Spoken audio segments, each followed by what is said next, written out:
Awesome. Yeah. Okay, I'm getting some texts from Bill. Can you just say one more time what the name of that tune was? I had to restart the recording. Yeah. So that's Big-Eyed Rabbit, another Matoki Slaughter tune. It's kind of in a cool tuning. It rings the fourth string up to an F, and then the fifth string down to an F. Awesome. Okay, Bill is working on rejoining us. BB, do you want to play a tune for us? Yeah, I'd love to. Can you guys hear me still? Yes, we can. Okay, cool. I'll just fetch my lovely husband who plays the guitar. So, lovely. Use what you can. Thanks, folks, for continuing to put questions into the chat. I'm tabulating them. Let's see. So one of the questions, maybe Allison, I'm gonna just, oh, wait, no, there they come. Okay, great. Flying by the seat of our pants, folks. So, I guess this is Alex, everybody. Hello. This is the California Banjo Extravaganza audience. What fun. Participants. And we're unsure about the guitar, I think, for like sound purposes, so maybe we'll just do a little like strum, see if it's coming across. Oh, really? Cool. Usually it doesn't sound very good, so that's good. We'll try then. We'll just try a fiddle tune and, try and do as many arpeggios and scale patterns as humanly possible. No, maybe not, but we'll do temperance drill. Sure. Yeah. This is the temperance drill.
mute your computer?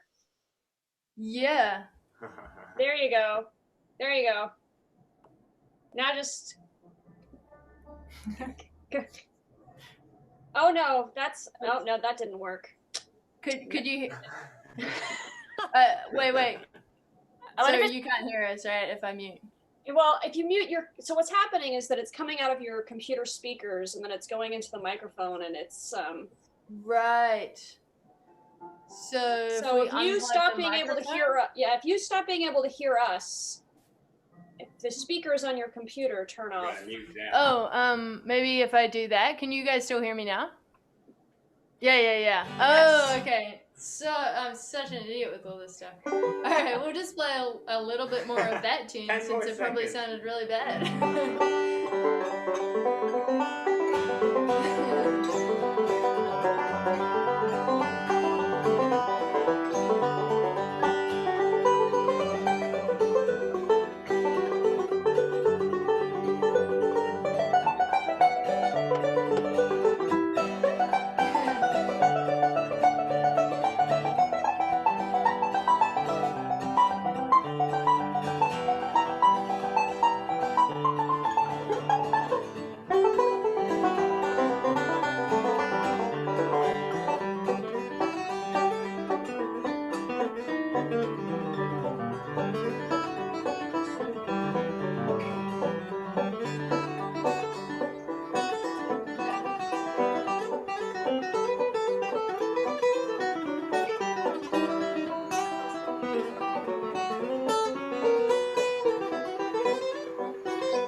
Was that better? Yes. Can you hear us, Skip? Excellent. Yeah, okay. We can hear you again now. Okay, great. Great, that was wonderful. Well, I've heard from Bill that he is working on getting reconnected, but he asks that in the meantime, we start getting to people's questions. Yeah.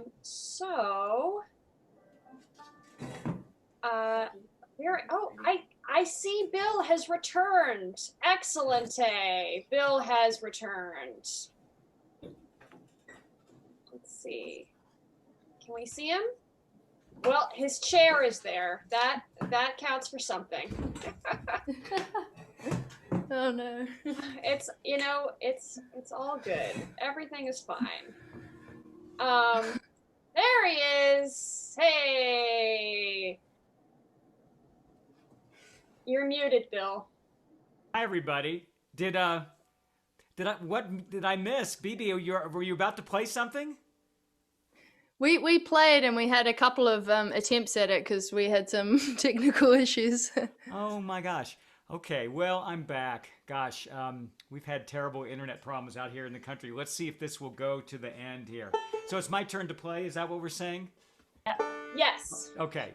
Well, I want to play the distance between 2 points, but I want to talk about it a little bit because a lot of my students have heard this piece before. But given what BB was talking about, a lot of what you were talking about, BB, really applies to what happened with this tune compositionally. And it's basically all working around D major, B minor, which are related, of course, and then accenting or highlighting unusual notes in the scale. So like the 7th note of the scale.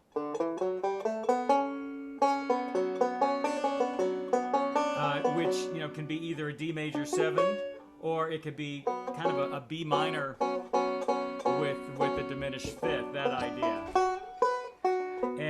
And so a lot of it again is working through these different patterns, working through different scale ideas, and then hearing things in your head that you could then later write. So and there's three parts to the tune. The first is just this introductory idea.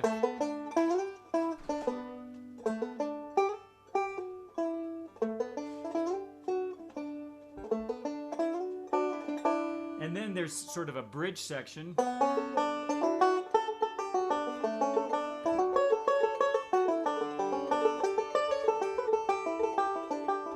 And that's all just D major ideas in melodic. But that's like an A6. So that I almost think of that as, again, that's a kind of a G with the C sharp. And then there's a third theme that's kind of a bluegrass oriented thing. So here is what this tune sounds like.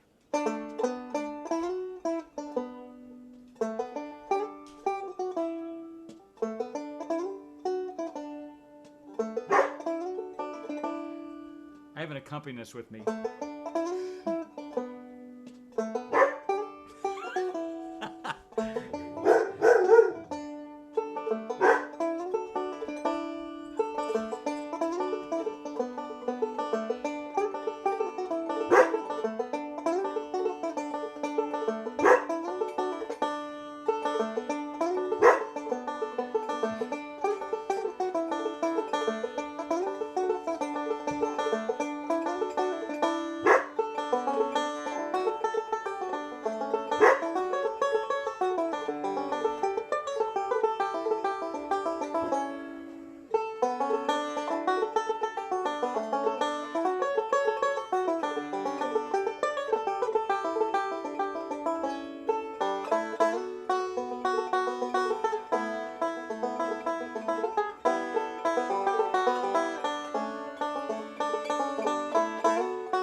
Oh wow, the suspense is killing me.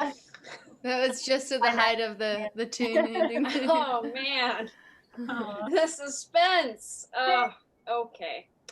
That was such a cool tune, even though we didn't hear the grand finale. I'll say. Beautiful. I agree. Well, burnt out than wires. I completely agree. Well, I think we should just move towards some of the questions that we've been asked. So I've got you, Spotlit BB. Let's see. Actually, the first question that is not for Bill specifically is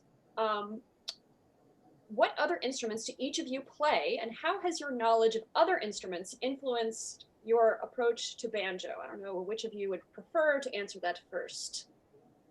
Well, I guess I'm spotlighted, so I'll just start. I only play the banjo, really. I do have a little guitar back there, but I only know a few chords to strum along with. And so, yeah, I haven't been influenced by any other instruments, I would say.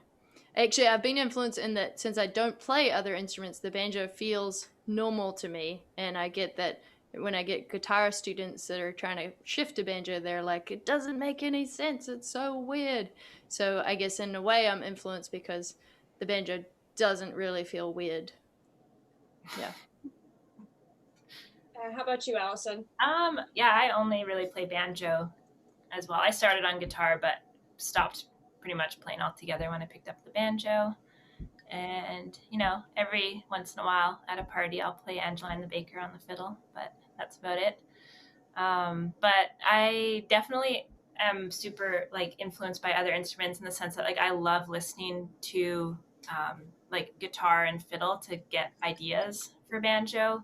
For like I love listening to guitar for getting ideas for backup stuff and sort of like pretending to be a guitar. We can for like old time we can follow like that boom chuck with our bum diddy rhythm and kind of pick out some of the like walking lines between the chords. So I think that's really fun. And then also with fiddle, there's just like so much like expression in fiddle playing that I like to try to sort of put some of that stuff on the banjo. So. Yeah. So yeah, actually same, like for me, my favorite instrument to transcribe recently has been the mandolin, not the banjo. It's been a while since I've learned a banjo solo from somebody, but I absolutely love transcribing mandolin licks. So, but yeah, I just think I haven't like there are a lot of great musicians out there who can play. I don't know how they do it, but they play like multiple instruments really well. Definitely not one of those. Somebody was asking what made the two of you choose the banjo. Well, I just like I heard clawhammer. I really like traditional music and was playing like a little bit of flat picking guitar. And then I heard the band The Ducks. I'm not sure if anyone's familiar with their music, but they're from Winnipeg. I'm from Winnipeg, and I heard their banjo player Leonard Podolak playing clawhammer, and I just heard that sound and like instantly fell in love with it. So that's really it. Yeah, and I was living in New Zealand, and a friend of a friend had a banjo. Actually, I saw a picture of him playing the banjo, and I just started learning guitar at that time. I was like 12 years old, and I was like, "Oh, what's that instrument?" And there's not too many banjo players in New Zealand, so it was kind of a weird coincidence, a happy coincidence, I like to think, that he pulled out the banjo and played me a tune, and then promptly told me that it was really, really difficult, so that if I wanted to get lessons from him, I had to get guitar lessons, and I could only do a little bit of banjo at the end. I'm not sure why he said that, but it made me really want to learn the banjo just because he told me it was hard. Awesome. I have a couple of questions for you, BB, specifically. So since you're already spotlit, Yeah. the first question is, how can we include arpeggios in bluegrass style? Which I feel like you did a little bit of that, but maybe you can expound on that a little more. Yeah, was that Jay? Is that same question, or this is another person asking? This was being asked by Betsy Woodford. Okay. Yeah, I do think, as well as like just practicing them, putting on that metronome and getting super comfortable with them, that already helps. Like even if you only go that far, I think it changes how you play, and it certainly changes how well you know your fretboard. How where if you know where all the chord tones are, it's going to help you land on them, and that's what we want in a fiddle tune. We want to kind of highlight and be targeting those chord tones when the chords are changing. So I think just practicing them in some ways is really helpful, but in terms of like working on incorporating them into your improvisation, I do think writing solos is a really good way to do that. That question kind of it leads into another question that's from Jerry Fiddler. Could you talk a bit about writing music, your process, melody first or harmony? I think that applies to writing solos as well. And I'm afraid I don't actually know how much tune or songwriting either of you has done. So. Oh yeah, I've done very little tune writing. I go through phases where if I have, if I need to have a tune written, I will write a tune. But I'm kind of like it's purely on if I need that to happen. Like a band is putting out an album and they want a banjo tune. But yeah, I write lots of solos for myself, and just to try and improve my improvising. And I think it's pretty similar. I always kind of think about the melody first, but obviously with the chords in mind. What about you, Allison? Sorry, is it Are we talking about arpeggios? No, We're talking about writing, yeah. Okay. Cool. all the arpeggios in the clawhammer Yeah. banjo style. No, this question is: could you talk a bit about writing music, your process, melody first, or harmony? I see. Okay, got it. I'm very much a melody person, so I tend to. I'm kind of like I'm like exactly like BB, where I don't writing is not part of my like regular practice, but if I have an album or something, I'll often contribute an original tune to it. But yeah, I definitely hear. For the most part, I often like write stuff, and then if I think I want some different, like if I want a bit of a like harmonic change, I'll maybe tweak the melody to like go to a certain chord progression. But I definitely focus more on the melody and then kind of think about the chords later. Cool. It sounds like Bill may have returned. Can you hear us, Bill? I can. I'm wondering how my video image looks. Last time I tried from our house next door, the video image was not very good. Well, you look like an impressionistic painting. It's actually kind of groovy. Should I welcome back, Should Bill. I turn the video off? I think you should. I think you're taxing your internet, and it's what I was talking about before we started recording. So would I just press stop video? Yeah, stop video. That won't stop the whole show here. No, it will not. I promise. There we go. Okay, good. Freight Salvage is Bill. So there's a question for you, Bill, from Rick Silva. Is there a rule of thumb about which roll to use in which situations? No, and that's the artistry, especially of Scruggs style playing. Having said that, forward rolls generally create a lot of drive, a lot of forward momentum. That idea of the pattern of 3 against 4 is always shifting the beat. And so for something that's really driving, I'll try to get as many forward rolls as I can. If I'm working up a solo, generally I'm looking at the rhythm of the melody and where the notes lay out, what string I can find them on. And sometimes you have to make the decision between playing every melody note or making it sound like good banjo music. And I always will favor throwing a lick in if it captures enough of the melody where it's still giving the solo a bluegrass flavor. And then if you have an occasion where you can play a really great sounding lick and it matches the melody completely, then all the better. So one really standard lick that's at the beginning of a handful of Earl Scruggs songs, like Your Love Is Like a Flower, Flint Hill Special, Earl's Breakdown, uses a forward reverse roll. You guys can't see me. And 2 to 3 slide on the 3rd string. Real simple lick. But I think about how these licks are really representing things that people would sing. And so for that lick,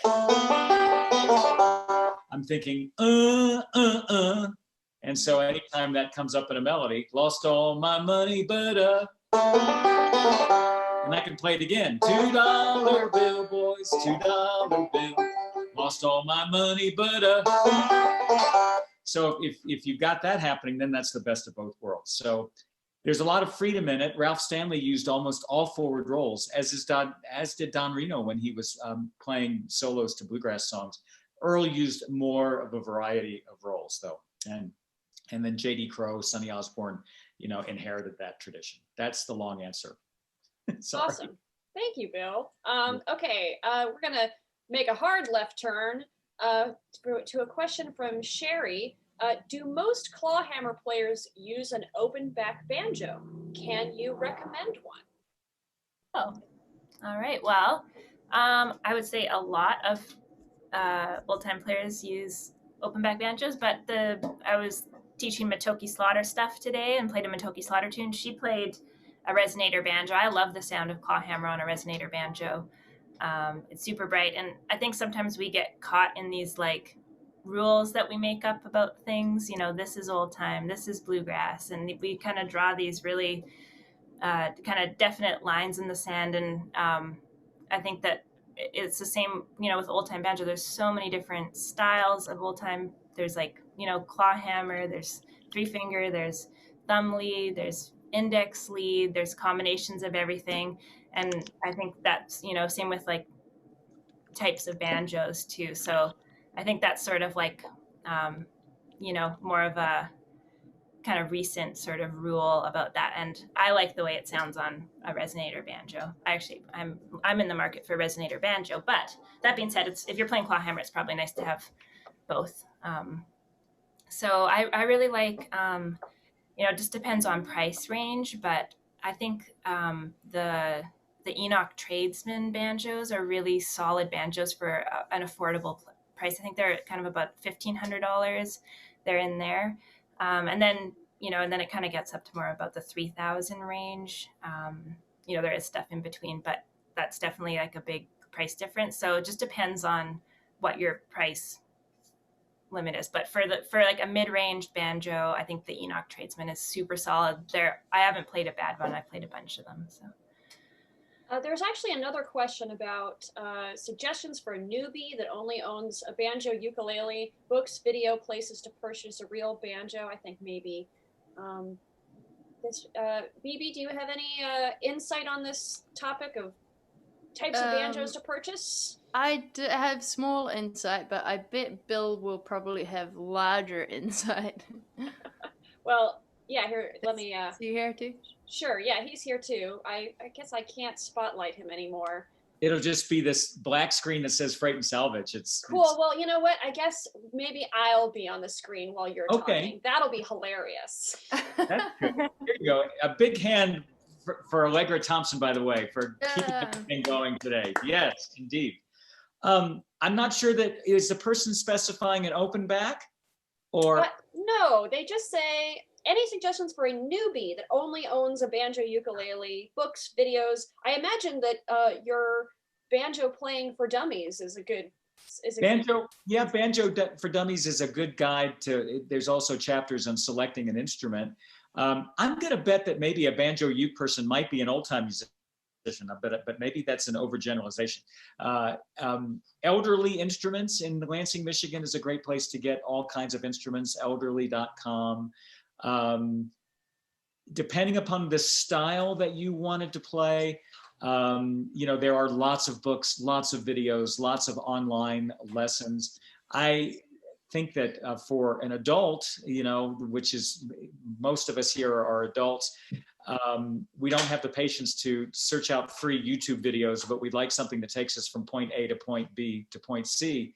And if you're interested in clawhammer lessons, there's 2 or 3 video courses on Pighead Nation. There are other companies that offer it as well.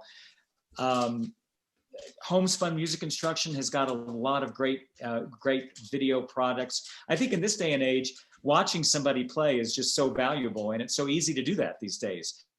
So books are wonderful. Most books have a video and an audio adjunct to them. So my books have that as well. There's 40 or 50 videos with each book, and you go online and watch it. So I would really advise making sure you're watching something, maybe an online course or a book that has some online video. And again, depending upon the style, there's lots of different great choices. There you go. Cool. Yeah. I'm trying to see, Bill, so there are a couple of other questions here, one of which I think maybe might be interesting to hear from you about. Could you talk a bit about writing music, your process, melody first or harmony, ... It will vary, and sometimes it will be an assignment that I will set for myself. So I'll play a tune tonight called Meadows of Dan that I wrote 20 years ago. And I was working quite a bit through this Patterns of Jazz book by Jerry Coker when I wrote this song, back in like 87, 88. And it goes from kind of an A modal to F, which is an unusual that's an unusual modulation, but I deliberately kind of wanted to write a song that had a modulation. I've written another song called Some Other Creek, in which I had one theme in one key for the first A part, and then I took the same key, the same theme, the same melody, and just raised it 3 frets for the rest of the A part. So sometimes I'll try to do something intellectually like that, but what I'm happier with is just hearing something in my head and then going and finding it on the banjo and then letting it go from there. And then after you get a small riff or the smallest ingredient of a piece, then the hard work comes of actually making it a full-fledged song. And I really am comfortable for the most part working within a standard kind of bluegrass sound and format, but trying to do things that are maybe a little more subtly different. So, picking an unusual key, but keeping it roll-based and keeping it sounding like Scruggs, for instance. So I let my ear lead me. Sometimes, though, I think the best tunes can be written by just sitting and noodling and coming up with something that is, your brain is relaxed. You're not really practicing in a disciplined way. You're just putting your fingers down and seeing what happens. And then some really great things could come about. Earl Scruggs said once that anything that he thought up that he thought was really good to keep happened to him spontaneously on stage. And that's an interesting thought too. And then he would work on things after he actually played them on stage as a backup lick or whatever. So I think there's a variety of ways to do it. And I took a few composition classes in graduate school. And so that's where that disciplined approach comes in, but where you set a specific assignment. But I think the best tunes are the ones that come from inside your heart and you translate it to the instrument. It's interesting what you said about writing that tune, that you did the same pattern in one place on the A part and another place on the B part. It really reminded me of BB's whole workshop. Have either you, BB, or Allison ever written a tune in that kind of a way where it's sort of almost like that arpeggio exercise? That makes it sound very clinical, but I don't mean it to sound clinical. Yeah, I haven't really been writing too many tunes in the last few years. Like, I kind of, write them with the band I play in Mile 12 in particular in mind. And we're such a bluegrass kind of band that I feel like I tend to write things that still sound kind of banjo-y. So in that sense, I'm thinking about, okay, I want it to be, like Bill was saying, like a roll. I still want it to sound like banjo rolls, but I also need it to have a melody of some kind. So navigating that is a real tricky, like banjo specific thing. But yeah, I haven't so much messed around with like, here's a pattern and now I'm gonna, I guess I have, but I haven't successfully written a tune that I really liked by doing that. So go figure. What about you, Allison? Yeah, nothing really to do with like arpeggios or anything, but I took some tune writing with Mark Simos, who's a great tune writer and songwriter, and we would do some exercises like take a tune that you really like and dissect the form of it. So maybe it's like an ABC part, and then even going in and seeing like, oh, this first phrase is the same as the third phrase, and kind of making a chart about the tune and the phrases, and then trying to write something your own, but just using the form of a tune, using a certain scale. I think been throwing that around, like, today I was talking a little bit about modes, like, okay, I'm gonna do something in this mode. So setting like parameters can be a fun way to work on tune writing, and they can just be as simple as like, maybe picking an image or a person or something to write a tune out to like more specific parameters. So I feel like anything like that kind of inspires you, because sometimes it's hard to just sit down and like out of nowhere write something if you're not feeling super inspired. So sometimes just having some kind of parameter can be a helpful way to start that process. actually, I also, speaking of parameters, David Benedict is the mandolin player in the band that I play in, and he is he's a very disciplined tune writer, and he's put out like albums of mandolin tunes and stuff, and they're fantastic. And what he does, which I think is a really key, if I was working on tune writing, I would definitely do this. He puts a stopwatch on for 30 minutes, and that's it. He has to have a tune written 30 minutes. And so, and obviously if it's going really well and he really loves the tune, he'll like keep workshopping it for a few weeks and change it, and he'll spend more than 30 minutes time on it. But like, I think that's one thing that I get hung up on when I'm writing tunes is like, I go over the first phrase and I'm like, I don't think I really like that. And then maybe I'll add the second phrase. I'll be like, I really don't like that. So if you just have to keep moving because you've got this timer that's going off, you can come up with all sorts of weird and cool things, Yeah, Tony Trishka plays like a game where he just makes you write a tune on the spot. And it's actually kind of surprising, like when you just have to write something, like you can do it. Yeah. Something comes out, That's awesome. A similar kind of process, not exactly the same topic, but I've experienced that can happen in old time music with the band. And Allison, I want to sort of direct this question to you, but it's fun to reharmonize things, right? And experiment with different chords that one can put onto a tune. And I'm thinking, I've worked with Eric and Susie Thompson, for a while, and I'm forgetting the name of the tune that we played. It was from Marcus Martin. What's it called, Allegra? I don't.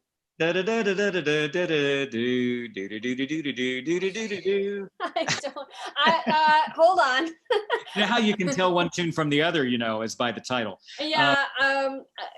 Give me a second. I might be able to find out the answer to this question. It's on the Old as Dirt album. But at any rate, we kind of like reharmonized it one time through and give it a lift. And have you ever done that with Molsky's Mountain Drifters or any band that you've been in where you kind of experiment with the writing with the chord?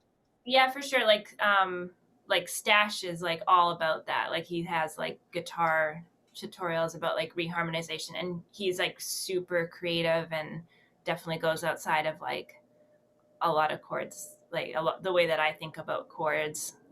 So I can't really say that like I wish I did more, but I don't think super strongly in like just like like chordal structures and like reharmonizing and stuff. I tend to like make, I don't know necessarily what they are, but I like making like kind of crunchy sounds and like sort of like dissonant chords. I think that's really fun.